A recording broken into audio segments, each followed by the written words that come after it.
Belfast, early 1970s. The city no longer hides what it has become. British Army vehicles move slowly through narrow streets, engines low and constant, metal grinding against broken road.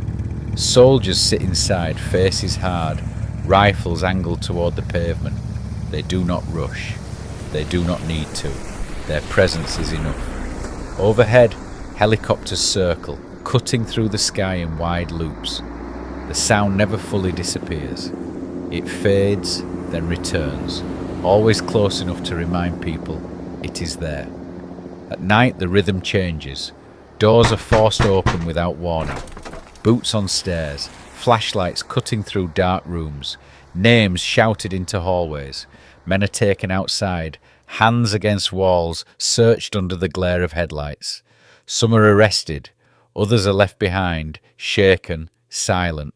By morning, the streets reset, shops reopen, buses run, people move through the same routines, but nothing feels the same. Conversations are shorter now, voices stay low, faces become familiar too quickly, and unfamiliar faces stand out immediately. In West Belfast, the line is already drawn. Freddie Scappaticci moves through this environment without drawing attention. He works as a butcher, keeps his routine steady, speaks only when needed. But he watches. He listens. He notices who changes their habits, who avoids certain streets, who speaks too freely. The violence is no longer distant. A car bomb detonates in the city centre. The blast tears through buildings, sending glass and debris across the street. Smoke rises fast and thick, blocking out the sky. Sirens follow within seconds, then more, overlapping, filling the air. Crowds gather at a distance. No one moves too close. Later, gunfire breaks out in a residential street. Short bursts, controlled, then silence. Windows stay closed. Curtains do not move. When it ends, the road is sealed off. By morning, people walk past as if nothing has happened. The pattern repeats. Bomb, sirens, silence, gunfire, sirens, silence. Each time, the reaction is quicker, quieter. The city adjusts. Freddie continues his routine, but it no longer exists on its own. Everything connects now. Every movement, every conversation, every face carries weight.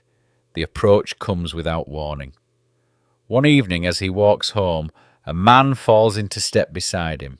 There is no greeting, no introduction, just questions asked calmly, as if they are already part of an ongoing conversation about the area, about people, about what Freddie has seen.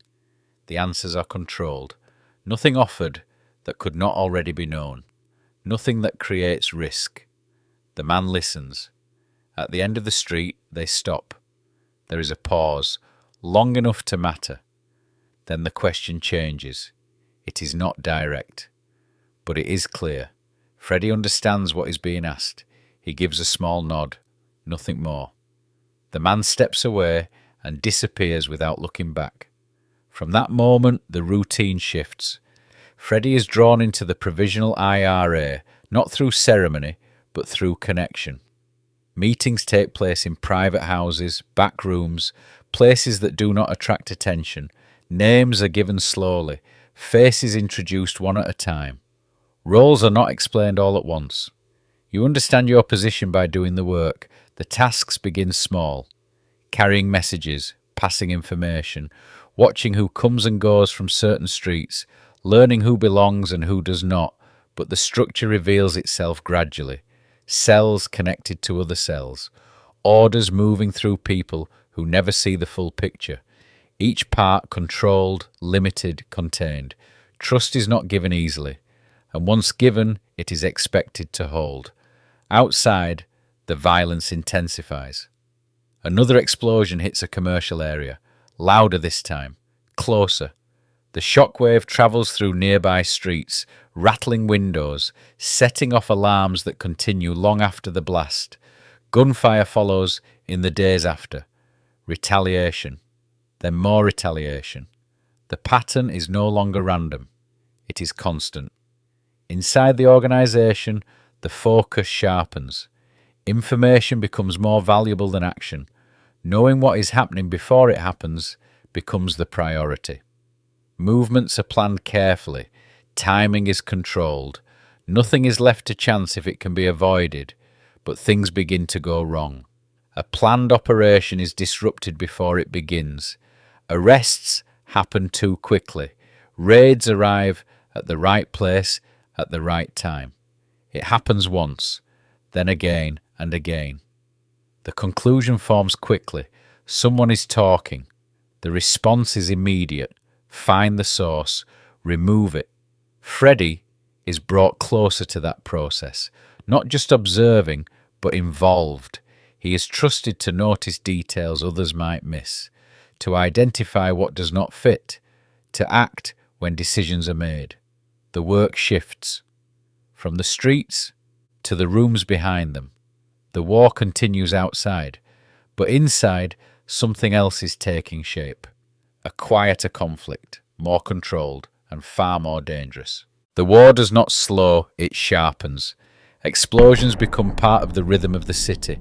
A car left in the wrong place is no longer ignored. People notice it, avoid it, move around it without breaking stride. Then it detonates, tearing through the street with force that lifts metal and glass into the air. The shockwave travels through nearby buildings, shaking windows, setting off alarms that continue long after the smoke rises. By the time the sirens arrive, the damage is already done. Elsewhere, gunfire breaks out without warning. Short bursts in alleyways, controlled shots from passing cars, targets are hit quickly, then the shooters are gone before anyone can react. The street empties, then slowly fills again, as if nothing has happened. Retaliation follows, then more retaliation. The pattern feeds itself. Inside the Provisional IRA, the response is not chaotic. It is organised, controlled, and increasingly focused on one problem. Information is leaking. Operations are being compromised before they begin. Arms dumps are discovered. Safe houses are raided. Arrests happen with precision that cannot be explained by chance. Someone is talking. The internal security unit takes over. Its purpose is simple. Find informers, confirm them, remove them. Freddie Scappaticci is now central to this work. The rooms are hidden inside ordinary houses, curtains drawn tight, lights kept low. Nothing about the outside suggests what happens inside. People are brought in quietly, one at a time, usually at night. A car arrives.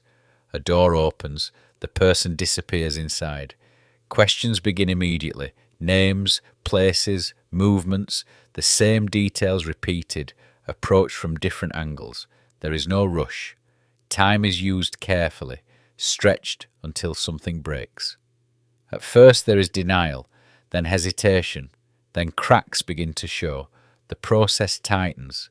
Voices remain controlled, but the pressure increases. Silence is held longer. Answers are challenged more directly. Every inconsistency is pushed, examined, turned over until it cannot hold. Freddie watches closely. He notes what is said, but also what is avoided. Patterns form quickly, small details that do not align. It is enough. The decision is made without announcement. The person is removed. By morning, they are gone. The word spreads quietly. Informer. It attaches to the name and does not leave. The work repeats, not constantly but often enough to become routine. Each case reinforces the next. Each removal strengthens the system that allows it to continue. Outside, the violence escalates further. A bomb detonates in a crowded area, louder than the ones before. Smoke fills the street. People run, then stop, unsure where to go. Emergency vehicles force their way through, pushing past crowds that do not move fast enough. Later, a targeted shooting takes place in broad daylight. The gunman steps out, fires at close range, then disappears into a waiting car. The entire sequence lasts seconds. The message is clear. No one is out of reach. Inside the organisation, the pressure continues to build. More interrogations, more removals, more certainty that the system must be working. But it is not. Operations continue to fail, arrests continue to happen too quickly, the leaks do not stop, which means one thing: the source has not been found. Beyond the IRA, British intelligence is working in parallel: surveillance, informers, intercepted communications, but none of it provides full access. To understand the organisation, they need someone inside it, someone positioned close enough to see everything, not at the edges, at the centre. The name given to that source begins to circulate quietly: Stakeknife. It appears in reports, in briefings, in conversations that do not leave the room. The information linked to it is detailed and precise. It arrives in time to act on, too precise to ignore. Inside the IRA, the contradiction begins to take shape. The man responsible for finding informers may be the one providing information. Freddie Scappaticci remains in position. He attends interrogations. He helps identify suspects. He is trusted to make decisions that carry final consequences. Nothing about his role changes. If anything, it strengthens. And that is what makes the situation impossible to resolve. Because if the source is as close as it appears, then the system designed to eliminate informers has been working alongside one without knowing it. Or worse, while knowing it and allowing it to continue. The balance shifts. Some operations are stopped before they happen, others are not. Some individuals are removed quickly, others are left in place. The pattern is uneven, but it holds. Inside the rooms, the work continues. People are brought in. Questions are asked. Decisions are made.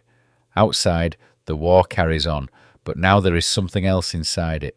A second conflict, hidden and far more dangerous than the first. The war slows, not suddenly, not cleanly, but enough that the noise begins to fade. The helicopters are heard less often. Patrols pull back. The streets open up again, cautiously at first, then more freely. But what happened during those years does not disappear with it. It waits. Then it starts to surface.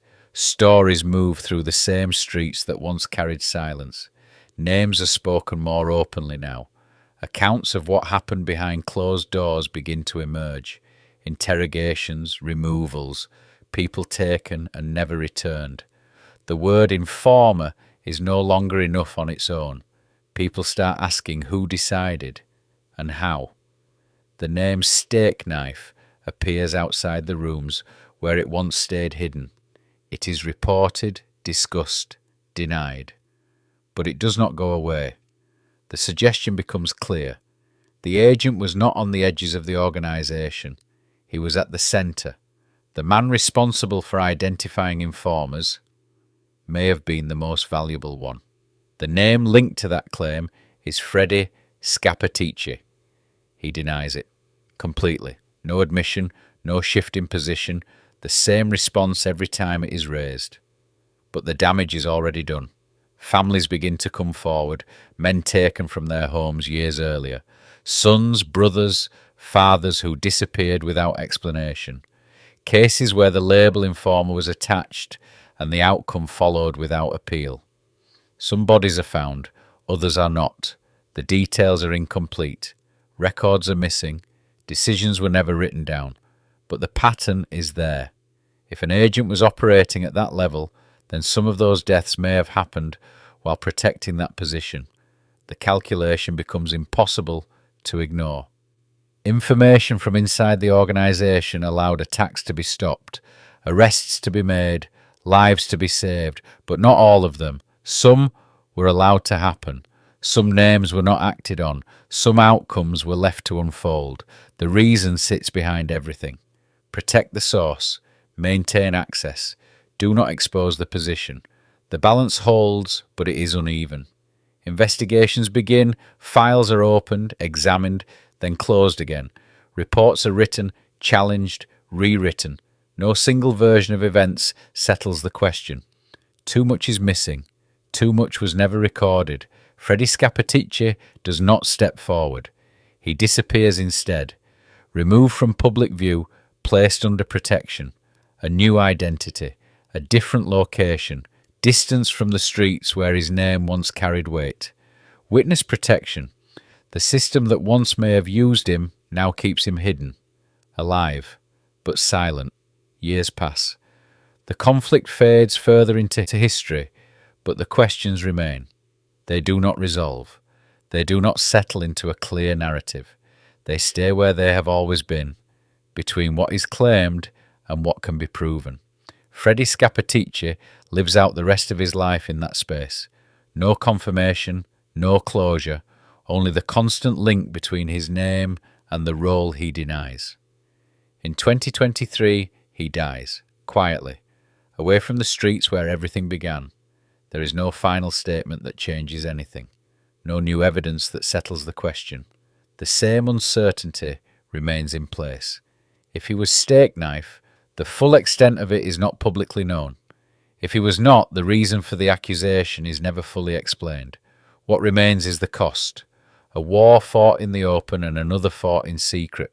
A system built to find informers and another built to use them.